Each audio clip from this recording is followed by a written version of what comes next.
en Primera de Timoteo capítulo 1, versículos 18 al 19, estos dos versículos. En esta noche vamos a hablar acerca de qué es la conciencia, una conciencia limpia, la importancia de tener una conciencia pura delante de Dios. Dice 1 Timoteo 1, 18 y 19, este mandamiento, hijo Timoteo, te encargo para que conforme a las profecías que se hicieron antes en cuanto a ti, milites por ellas la buena milicia, manteniendo la fe y buena conciencia, la cual desechando algunos naufragaron, de los cuales son Himeneo y Alejandro, a quienes entregué a Satanás para que aprendan a no blasfemar. ¿Qué es la conciencia? En nuestra introducción de la clase pasada vimos de qué forma el mundo a nuestro alrededor ha perdido totalmente la conciencia.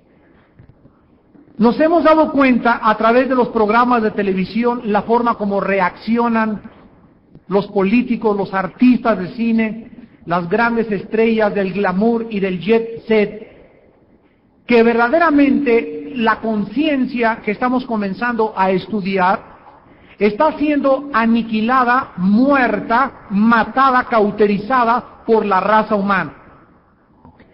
Cuando acabemos esa serie, vamos a ver la importancia tan profunda de mantener una buena conciencia como cristianos.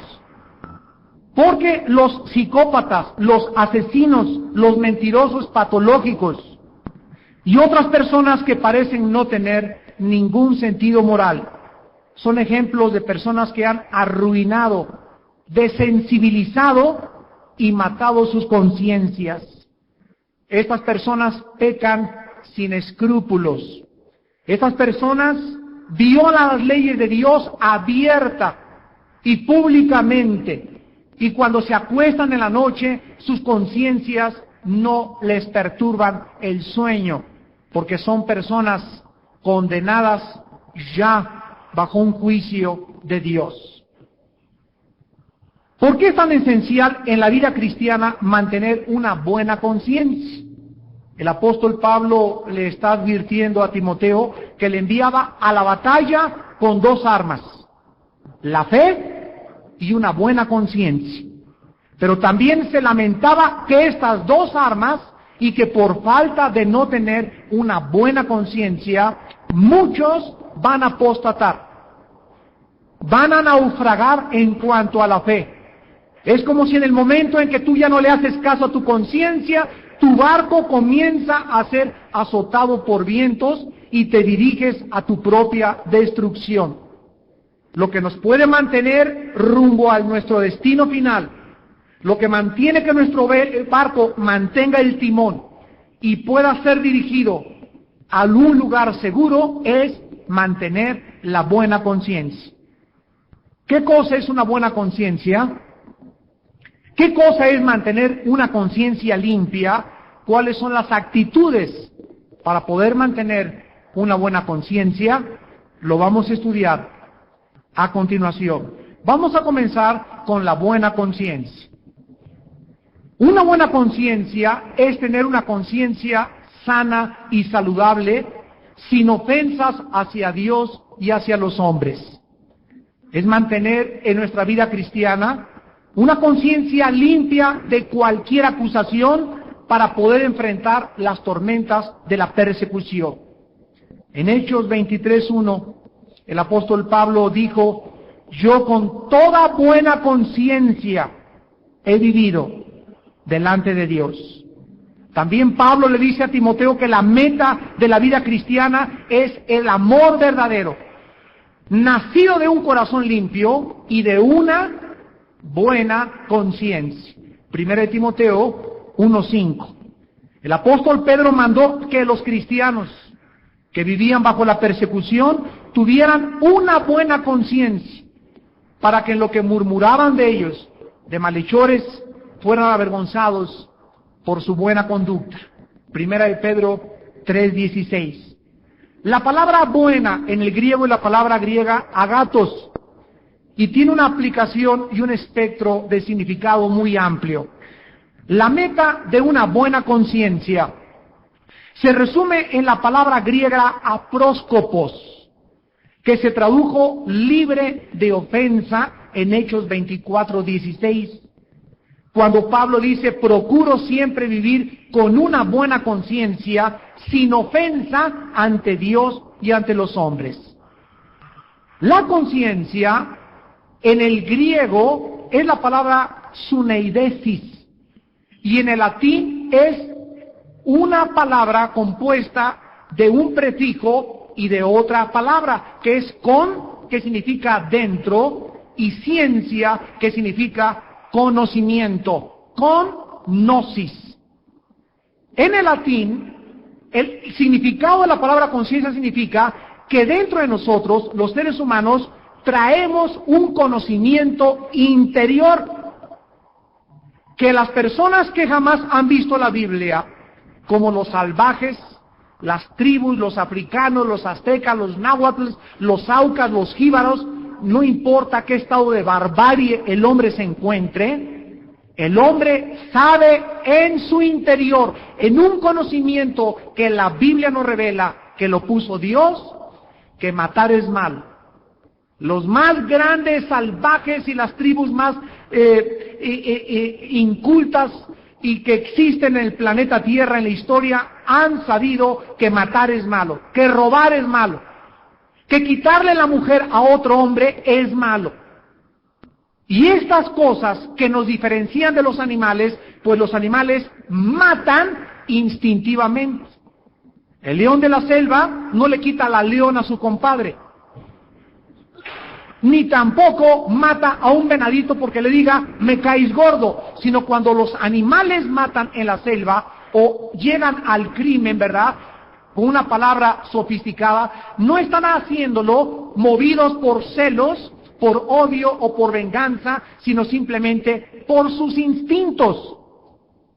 Veamos en Romanos capítulo 2, versículos del 12 al 15, lo que la Biblia nos muestra respecto a la forma como Dios va a juzgar a los hindúes, a los budistas, a los musulmanes, a los aztecas, a tu abuelita o a tu mamá que jamás en la vida conocieron de Dios en la Biblia.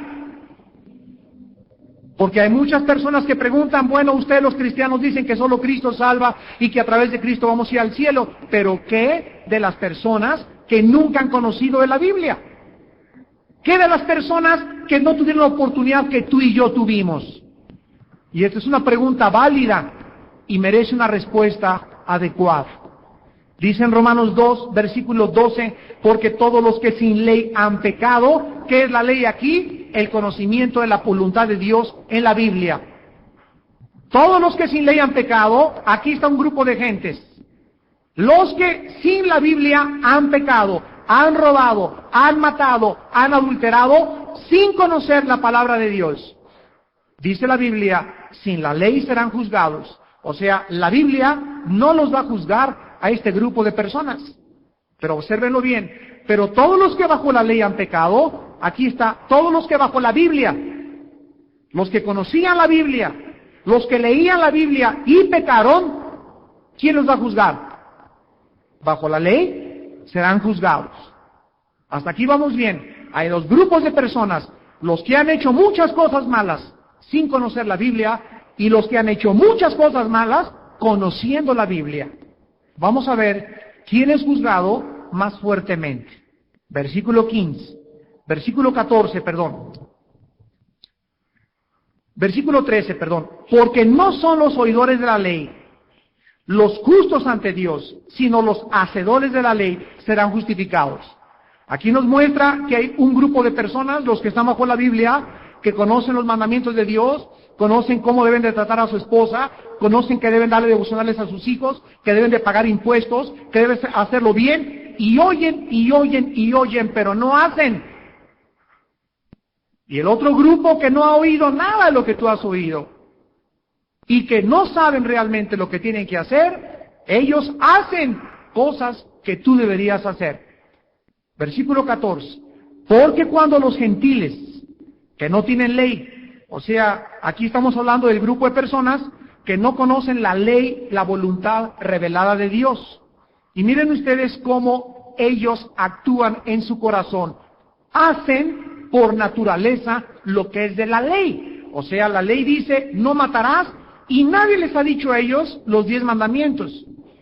Pero instintivamente, por su naturaleza humana, saben que matar no es bueno, y que robar no es bueno, y que muchas cosas son malas. ¿Quién se las dijo? ¿Quién puso en su naturaleza que ellos actuaran de esa manera, como si conocieran la ley de Dios y los 10 mandamientos?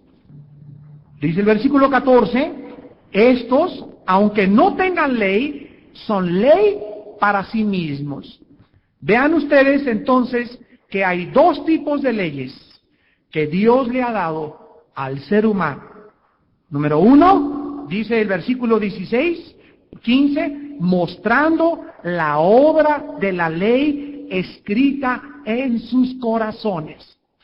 Dios, cuando nacieron los apaches, los aztecas, los hombres primitivos, todas las personas que han pertenecido a tribus salvajes, los musulmanes, a los chinos, a los africanos, a los caucásicos, a los anglosajones, a los negros, a los amarillos, no hay ningún ser humano que haya venido a este mundo sin traer en su corazón escrito una ley que se llama la conciencia. Hay un conocimiento interior que Dios le puso a todos los hombres, sin excepción. Y esta conciencia, que es como un juez dentro de nosotros, que nos recompensa, nos llena de satisfacción cuando hemos obedecido su voz, y nos condena y nos llena de culpa, nos mortifica, no nos deja dormir cuando la hemos violado, es lo que se llama la ley de Dios en los corazones. Dice el versículo 15 que esta obra de la ley, esta conciencia que les da testimonio, les acusa o los defiende ¿en qué? Aquí razonamientos es la palabra griega silogismos, que significa diferentes formas de pensar o de argumentar. Y dice el versículo 16, en el día que Dios juzgará por Jesucristo los secretos de los hombres, conforme a mi evangelio. Cuando venga el juicio de Dios, vamos a estar de pie delante de Dios, los cristianos, como el gran jurado. 1 Corintios 6, del 1 al 3. Daniel 7, 27. Los santos hemos de juzgar al mundo y a los mismos ángeles. Y ahí en el jurado de Dios van a venir los aztecas y los musulmanes, etcétera, etcétera. Y no le van a decir a Dios, Señor, yo nunca supe de Cristo, nunca oí hablar de un crucificado, ni de un Salvador, nunca tuve oportunidad de leer la Biblia. Entonces Dios a esas personas no las va a juzgar conforme al Evangelio, las va a juzgar conforme a la manera como ellos respondieron mientras vivieron a su conciencia.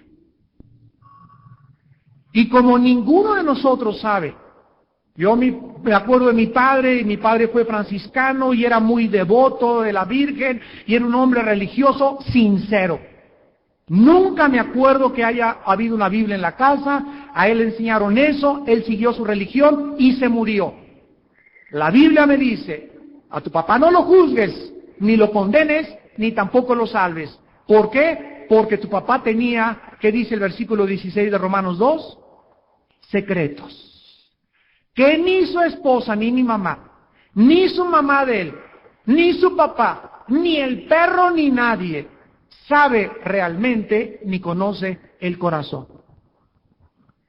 Por eso es en vano especular, ¿dónde estará mi abuelita? ¿Dónde estará mi tía? Es en vano lo que tú pienses.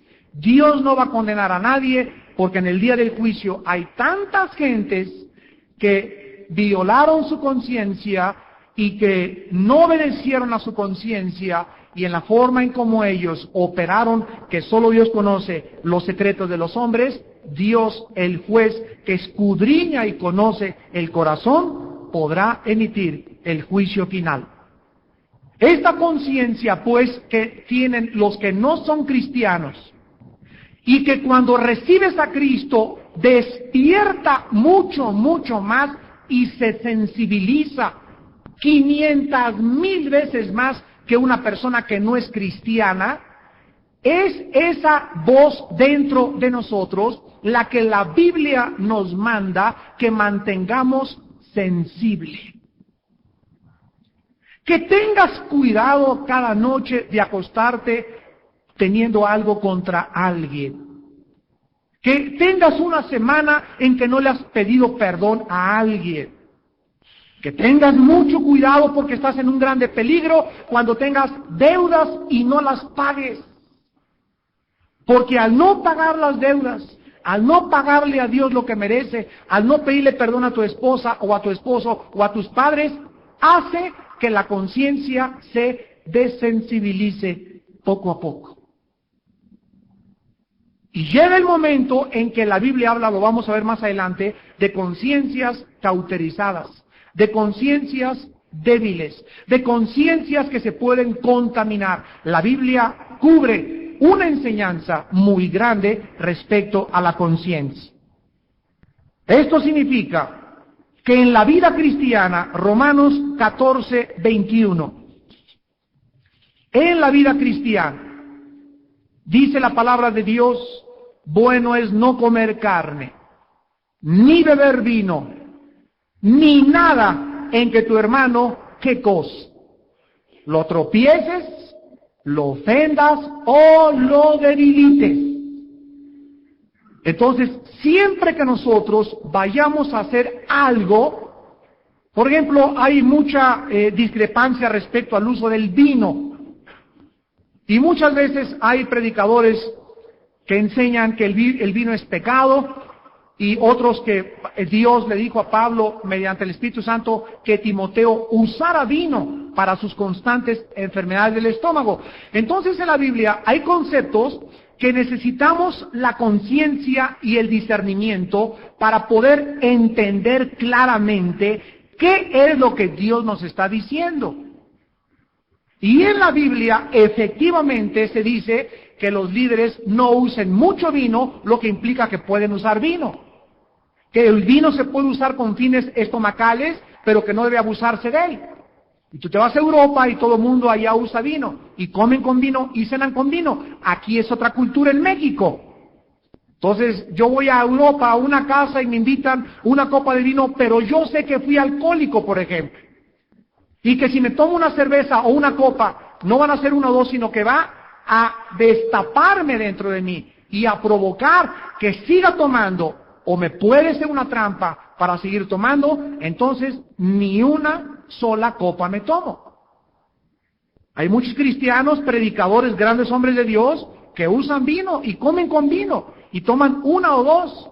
Y médicamente es mucho más saludable una copa de vino que una Coca-Cola.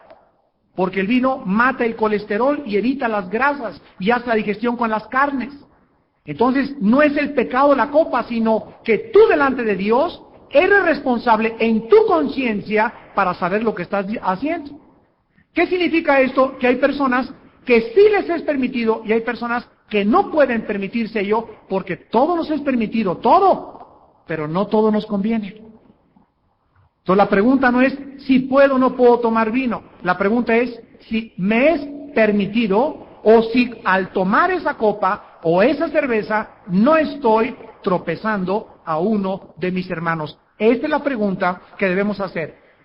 Hay libertad en Cristo, pero la pregunta no es si puedo hacerlo y vamos a hacer lo que querramos.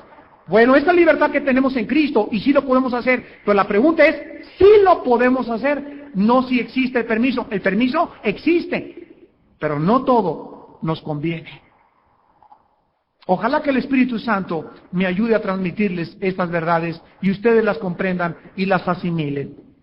Pregúntate siempre si lo que vas a hacer no va a ser tropiezo. No si puedes o no puedes hacerlo, sino si no va a ser tropiezo. Un ejemplo.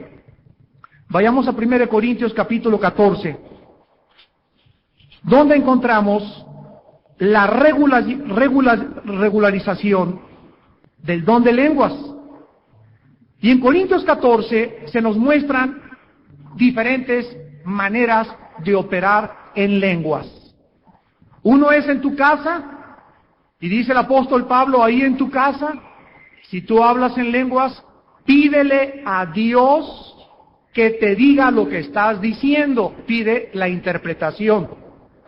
Hay otras lenguas que se hablan en la iglesia, es diferente a las de la casa. Las que se hablan en la iglesia están reguladas y controladas, y la Biblia en 1 Corintios 14 nos da el reglamento del don de lenguas en la iglesia, en la asamblea. Y dice en 1 Corintios 14, versículo 23, si toda la iglesia se reúne en un solo lugar, noten la palabra iglesia, o sea, cuando nos reunimos como asamblea, y todos hablan en lenguas y entran indoctos o incrédulos, ¿no dirán que están locos? ¿No dirán eso? Ponte a pensar cuando no conocías a Cristo, ni de lengua, ni de nada, y llegas a una reunión donde comienza todo el mundo y dices, bueno, ¿qué está pasando aquí? Y la primera impresión que tienes tú, como una persona normal, es, me metí en un manicomio, o están todos locos. Entonces dice la Biblia en el versículo 27, si habla alguno en lengua extraña, y aquí está imponiéndose en la iglesia, sea esto por 2, a lo más 3 y por turno. Y uno interprete. Y si no hay intérprete, ¿qué tienes que hacer? Oye, hermano, pero es que no puedo impedir que salga esto. No hay tal cosa que llegue el Espíritu Santo y que diga, no puedo impedirlo. Sí lo puedes hacer, porque el espíritu de los profetas se debe sujetar a los profetas. Y tú puedes callarte y no decir nada, porque tienes hermanos juntos que no te entienden y hablas para ti y para Dios, pero no tropiezas a los demás con un don que no es para destrucción, sino para edificación. ¿Y qué pasa en muchas iglesias? Le arrancan a la Biblia 1 Corintios 14 y con el propósito de mostrarse espirituales ante todo, comienzan a hablar en lenguas todos, y yo le pido perdón a Dios, porque yo lo he hecho algunas veces en mi vida en la carne. Muchas veces he agarrado el micrófono y hablo en lenguas en la iglesia, y Dios me muestra aquí en 1 Corintios 14 que mi conciencia no puede estar tranquila porque he violado la palabra de Dios. Porque dentro de la iglesia tiene que haber intérprete. Y tiene que ser por turno, porque podemos tropezar a todas las personas que vienen a la iglesia.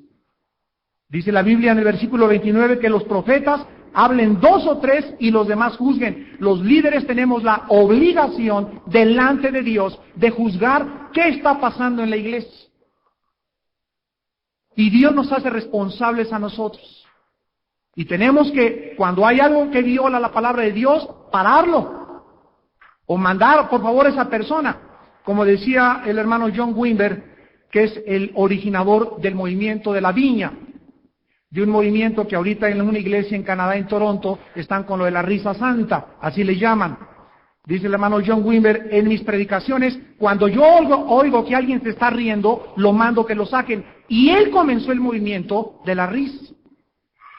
¿Y por qué lo manda a sacar de la iglesia? Porque dice, cualquier persona que esté atacando o esté tratando de interrumpir la palabra de Dios, no puede haber 2 Espíritus Santos. O él tiene el Espíritu Santo o lo tengo yo. Pero es mi servicio, y cuando la palabra de Dios es Dios hablando, el pueblo merece tener toda la reverencia y toda la atención a la palabra de Dios. Porque si otra persona comienza a poner el desorden, distrae a todos los demás y roba la palabra de Dios. Entonces, vean ustedes la forma en la que nosotros debemos de proceder y de actuar. Debemos abrirnos, ¿verdad? Y gracias a Dios por los dones del Espíritu Santo. Gracias por las lenguas, gracias por muchas cosas. Pero nosotros somos responsables de ser mesurados, de ser medidos, de controlar, de vigilar, de no permitir excesos y de mantenernos alertas porque el diablo se nos mete hasta la cocina. Mantener una buena conciencia es saber que somos fieles y leales a la palabra de Dios.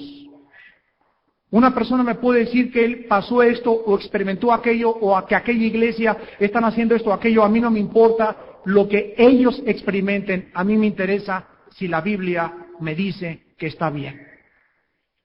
Y cuando comenzamos a vivir a través de la palabra, miren ustedes por qué en 1 Corintios 13, entre el capítulo 12 y el capítulo 14, está el capítulo 3, como un sándwich. El capítulo 12 dice, Dios ha repartido como Él quiere los dones a su iglesia. A uno, palabra de sabiduría; al otro, un ministerio del apostolado; a otro, dones de sanidades; a otro, lenguas; a otro, interpretación de lenguas. Y el Espíritu Santo pregunta, ¿hablan todos lenguas? ¿Son todos apóstoles? ¿Ministran todos milagros? La respuesta, ¿cuál es? No, ¿verdad? Porque Dios es un Dios de variedad y a cada quien le da diferentes cosas. Y no quiere que nos peleemos, ni que haya espíritu de competencia entre nosotros, ni que demos la impresión de que si una persona habla en lenguas, tiene al Espíritu Santo, y la que no habla en lenguas, no tiene el Espíritu Santo. Esto no es bíblico. La Biblia dice en Hechos 1:8 que la evidencia del Espíritu Santo es amor por las almas. Me serán testigos cuando el Espíritu venga sobre vosotros, y entonces recibiréis el bautismo del Espíritu Santo. Tú puedes hablar en lenguas, puedes reírte, puedes hacer muchas cosas, pero si tú no ganas las almas y no tienes amor por los perdidos, ni amor para no tropezar a los demás, y en cualquier reunión comienzas a descoserte y a comenzar en tu carne a hacer muchas cosas sin importarte los demás, la Biblia dice en 1 Corintios 13, si yo hablo lenguas humanas y angélicas y no tengo amor, vengo a ser como metal que resuena o como címbalo que retiñe.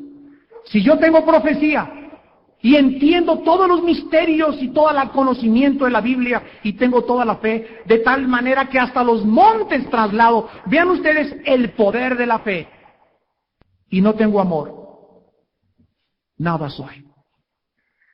Si repartiera todos mis bienes para dar de comer a los pobres, y si entregara mi cuerpo para ser quemado, y no tengo amor, de nada me sirve.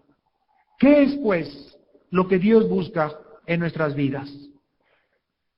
Amor, con el cual cubrirás multitud de pecados. ¿Qué es lo que muchas veces hacemos en la carne? Querer, ¿verdad?, manifestar y querer hacer esto y querer aquello.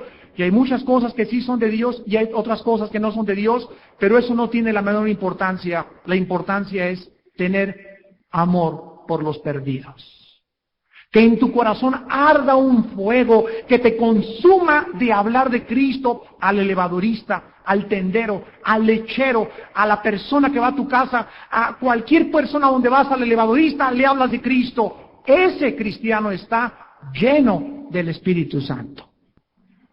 El cristiano no es conocido por los dones, el cristiano es conocido por el fruto. Los dones son buenos y los necesitamos, pero usados bajo la ley del amor. Porque si usamos los dones sin Corintios 13, dice la Biblia que nada somos. Los dones no sirven, ni las manifestaciones del Espíritu Santo, sin el amor. Y el amor lo manifestamos cuando nos preocupamos en que los nuevos que vienen a la iglesia, las personas que no entienden lo que está pasando, no podamos nosotros hacer estas cosas si los vamos a lastimar o les vamos a causar un prejuicio que los haga abandonar o no regresar a nuestra iglesia. Por amor a ellos, no me río. Por amor a ellos, no hablo en lenguas. Por amor a ellos, no me tiro al suelo. Por amor a ellos, me apuesto en el altar y prefiero yo ser muerto para que ellos puedan pasar de la muerte a la vida. La Biblia dice que una conciencia limpia en 1 de Timoteo 3:9.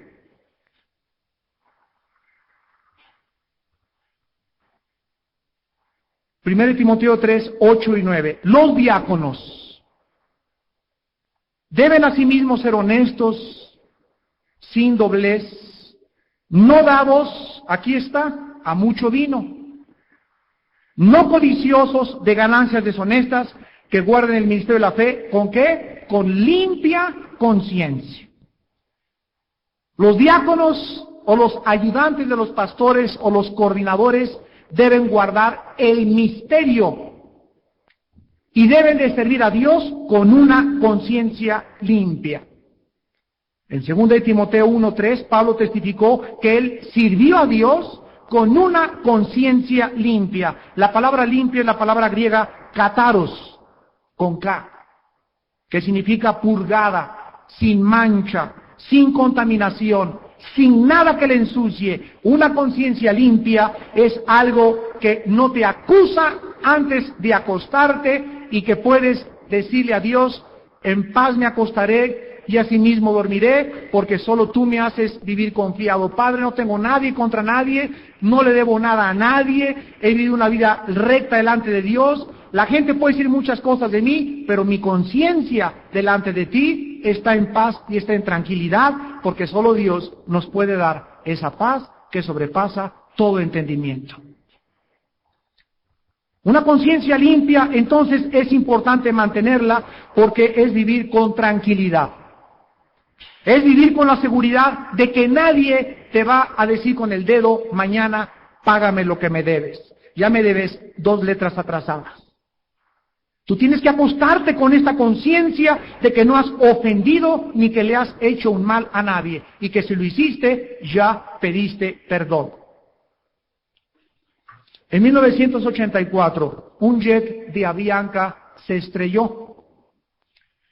Recogieron la caja negra que traen todos los aviones, y la grabación de la caja negra reveló que una voz, o sea, la de una computadora en el avión, le decía al piloto: ¡jala la palanca! ¡Jala la palanca!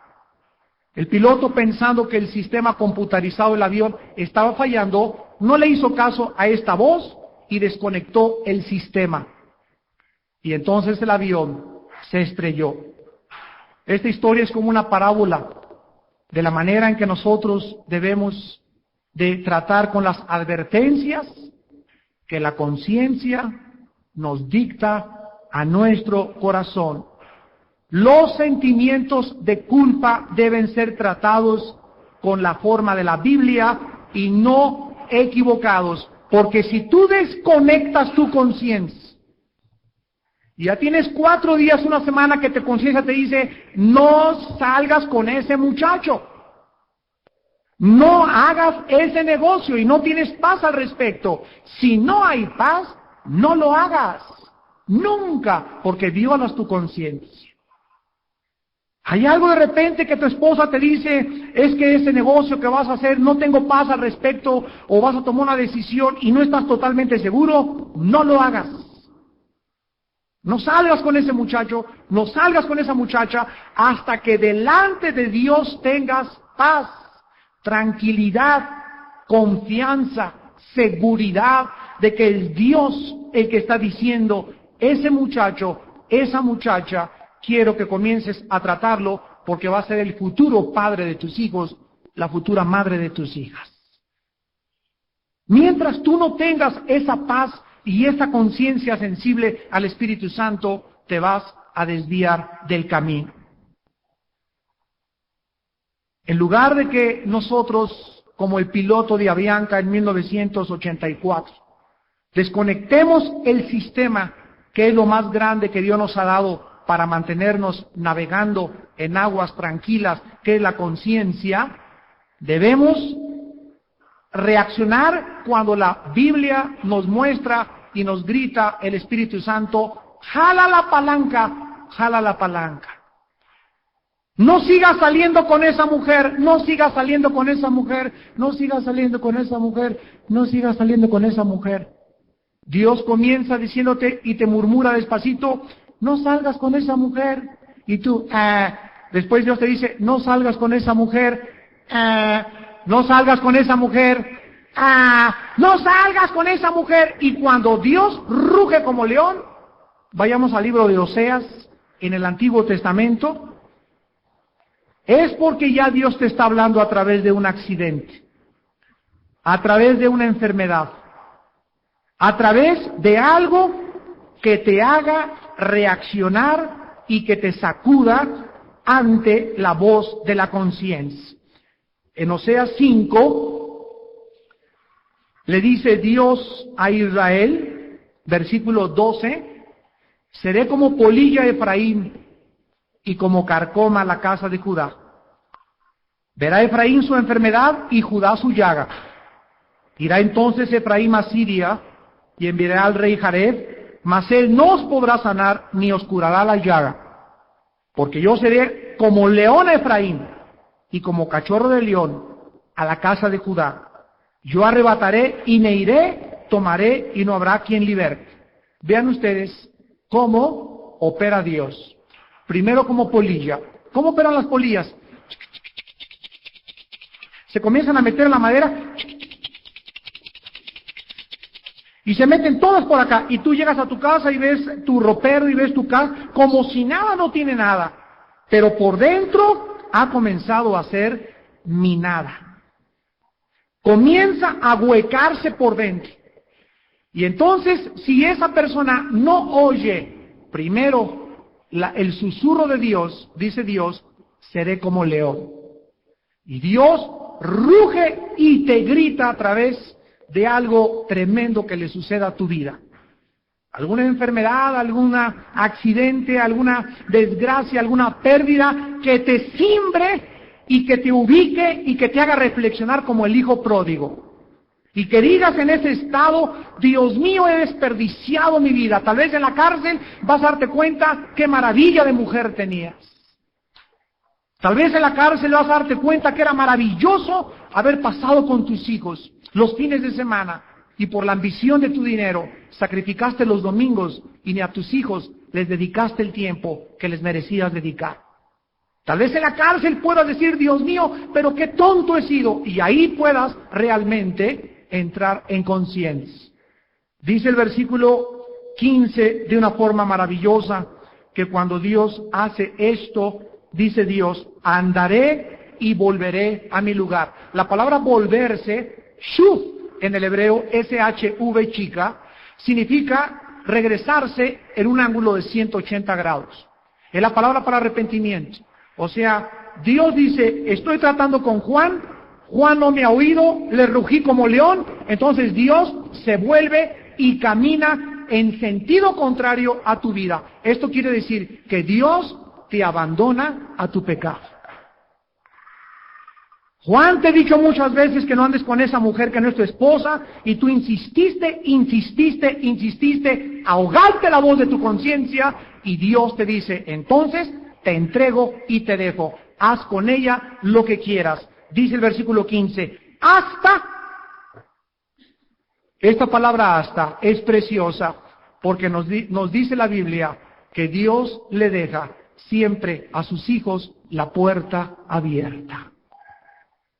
Él se vuelve, pero no nos abandona.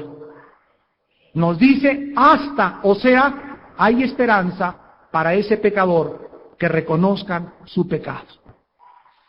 Y busquen mi rostro, y dice, en su angustia me buscarán. Cuando el hijo pródigo buscó al padre, en su angustia. Cuando David se volvió hacia Dios, en su angustia. Cuando Pedro fue restaurado, cuando lloró amargamente y se dio cuenta que había traicionado al maestro. ¿Qué es lo que nos hace volvernos a Dios?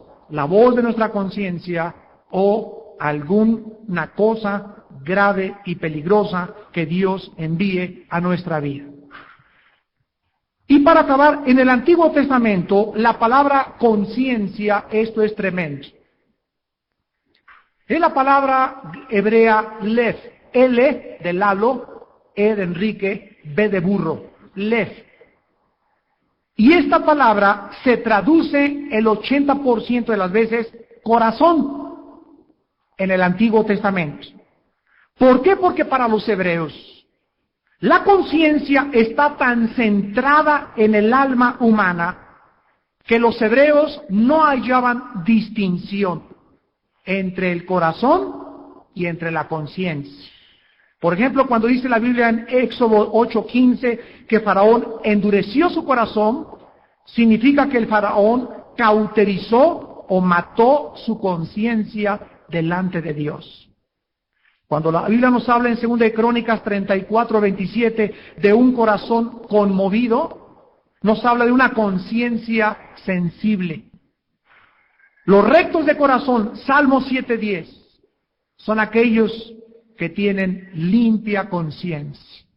Cuando David oró en el Salmo 51:10, oro, crea en mí, oh Dios, un corazón limpio, buscaba tener una conciencia limpia delante de Dios, sin ofensa a Dios y a los hombres. La Biblia dice que la conciencia se puede nulificar abusando de ella. El apóstol Pablo habló de personas cuyas conciencias estaban apagadas, Filipenses 3:19, Romanos 1:32. Una conciencia contaminada en Tito 1:15 es la que ya no distingue entre lo puro y lo impuro. Un cristiano que me dice, después de 5 años de cristiano, ¿puede ir a misa? ¿Puede ir al teatro premier en la noche? Es un cristiano que su conciencia no está funcionando. La ha ahogado, la ha matado o no la deja hablar, porque su conciencia le dice que no, pero él se engaña y él cree que no está haciendo nada malo y va a esos lugares. Y entonces, ¿qué pasa? Cuando tú vas a un lugar de estos donde bailarinas y desnudos y chistes groseros, o cuando estás viendo un programa en la televisión vulgar con groserías y programas de Cristina entrevistando homosexuales y a lesbianas, etcétera, etcétera, contaminas tu conciencia. La contaminas. Algo de tanta cochinada se te pega adentro sin que te des cuenta, espiritualmente hablando. Y si tú sigues yendo a esos teatros, y si tú sigues viendo esos videos y esos programas de televisión, ¿qué pasa? Pierdes la sensibilidad y ya no distingues entre el bien y entre el mal. En Isaías, capítulo 5, versículo 20, el profeta hace esta advertencia. ¡Ay de los que a lo malo dicen bueno, y a lo bueno malo! Que hacen de la luz tinieblas y de las tinieblas luz, que ponen lo amargo por dulce y lo dulce por amargo. Vean ustedes la palabra ¡ay!, que nos habla de dolor. Las personas que violan su conciencia van a sufrir más. Las personas que han ahogado la voz de su conciencia van a sufrir más, van a tener más dolores, serán traspasados de muchos dolores todos los que abandonan la voz de su conciencia. Vean la importancia, pues, de poder vivir dentro de la conciencia. La conciencia es como una corte o un tribunal dentro de nuestra alma, registra todos los detalles. Nos acusa cuando somos culpables, nos defiende cuando somos inocentes y sirve como testigo en favor o en contra de nosotros y como juez, condenándonos o vindicándonos, y también es el verdugo que nos golpea con dolor cuando nuestra culpa es descubierta. El mundo quiere matar la conciencia y ya vivimos un mundo donde la conciencia no está operando en la mayor parte de las personas. Desfiles en las calles de homosexuales defendiendo sus derechos. Movimiento feminista de lesbianas. Políticos que no les importa ya y están en la cárcel y después de que vacían el país todavía piden derechos humanos. Personas que acaban con las familias y con los hijos y se van con la amante y dejan a los hijos y a la esposa abandonados sin que su conciencia les perturbe, que cuando sus hijos crezcan recordarán siempre: mi padre abandonó a mi madre por otra mujer. Hombres cuya conciencia ha sido ahogada y cuya operación ya no funciona porque ya nunca pueden ellos recobrar su conciencia porque cuando un hombre mata su conciencia, ha matado aquello con lo cual algún día será juzgado. Es nuestra responsabilidad guardar la pureza. Es nuestra responsabilidad mantener la conciencia limpia delante de Dios. Hechos 23:1, varones hermanos, yo con toda buena conciencia he vivido delante de Dios hasta el día de hoy. Hechos 24:16, y por esto procuro tener una buena conciencia, sin ofensa ante Dios y ante los hombres. 1 Timoteo 1:5, pues el propósito de este mandamiento, el corazón de una fe limpia y una buena conciencia. 2 Timoteo 1:3, doy gracias a Dios al cual sirvo de mis mayores con limpia conciencia. 1 Timoteo 3:9, los diáconos guarden el misterio de la fe con limpia conciencia. 1 Pedro 3:16, teniendo buena conciencia, para que en lo que murmuran de vosotros, como de malhechores, sean avergonzados los que calumnian vuestra buena conducta en Cristo. Cuando los cristianos hacemos el bien y nuestra conciencia está limpia delante de Dios, el mundo nos puede acusar de lo que quiera. Se pueden levantar ejércitos calumniándonos. Te pueden hacer las peores acusaciones que le pueden hacer a un hombre, a un matrimonio, o a una mujer, o a un hombre, pero si tu conciencia te da testimonio que no es cierto, duermes tranquilo. Tienes paz y sabes que tu nombre va a ser lavado con el tiempo y vas a ser vindicado delante de Dios.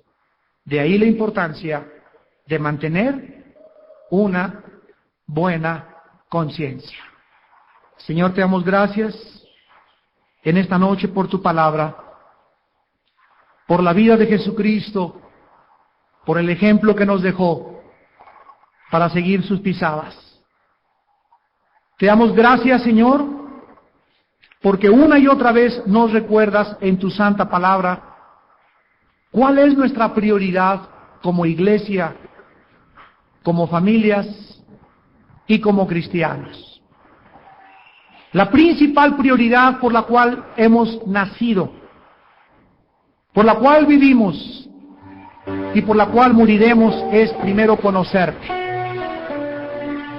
Esta es la vida eterna, que te conozcan a ti, al único Dios verdadero y a Jesucristo a quien has enviado.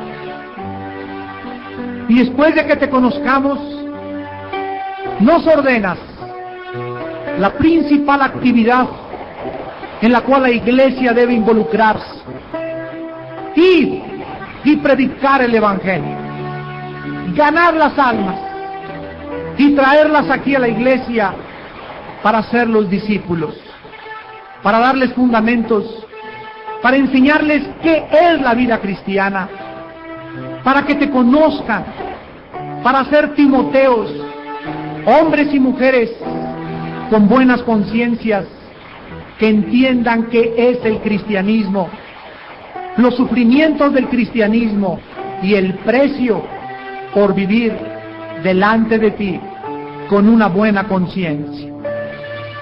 Gracias, Padre, porque como iglesia nos has dado dones a todos. No hay un solo hijo tuyo, no hay una sola mujer que no tenga dones. Todos tenemos dones diferentes y todos nos necesitamos unos a otros. Hay muchos que hacen alarde de los dones por su orgullo espiritual y su carnalidad, y hay otros que no tienen esos dones que otros tienen y son marginados y hechos a un lado, menospreciados por el orgullo espiritual. Líbranos del orgullo espiritual. Enséñanos a aceptar a todos, Padre Santo, los que se manifiestan o los que no se manifiestan, los que no entienden como los que entienden. Recibid, dice tu palabra, al que tiene conciencia débil, pero no para discutir sobre cosas vanas, sino amándolo y comprendiéndolo, porque Cristo lo recibió. Señor, enséñanos, haznos aptos para toda buena obra. Enséñanos a ministrar los dones en amor. Enséñanos a caminar en el amor. Enséñanos a perdonarnos y a soportarnos en el amor, para que seamos dignos hijos e hijas tuyas en medio de una generación perversa y maligna que perece cada día por no conocerte ni saber de tu muerte y tu sangre en la cruz del Calvario. Señor, te pedimos perdón en esta noche por todas las veces que te hemos ofendido, abusando de dones, abusando de cosas, que nos ha interesado más nuestro ego que el testimonio que pudiéramos dar. Te pedimos perdón. Gracias por tu sangre, Señor Jesucristo, y porque seguimos aprendiendo para vivir para ti en espíritu y en verdad. En el nombre de Jesús, te amamos, Señor. Bendito Jesús. Amén.